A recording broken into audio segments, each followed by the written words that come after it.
این یکی هم برای ایرانه، برای شهدای جاویدنامه راه آزادی، برای مادرای آبان و شهریور که هنوز چشم راه بچه ها شدن، برای مهسا، برای ندا، برای نوید، برای کیان، برای مادرم ایران. 2533 هزار بیت.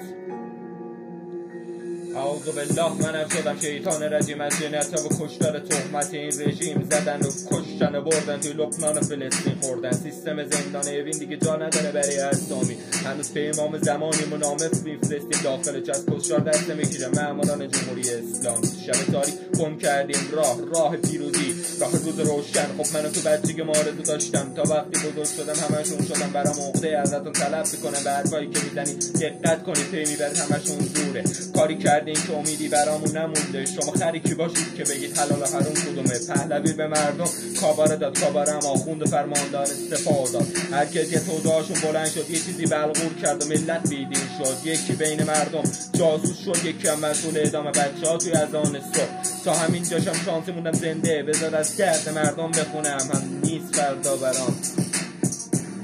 زدن و کشتن دختر پسر ایران و تو شب تاریک، هم مامه بزرگ مردم رو تلس کرد و خونشون هم تو شیشه باریک. از هرچی خوشش اومد بهش تجاوز کرد و 9 ماه بعد پر حوزه. شعرهای غرب قبول ندارن، بلد نیستن شعر، هر هفته تو مسجد خوندن روزه.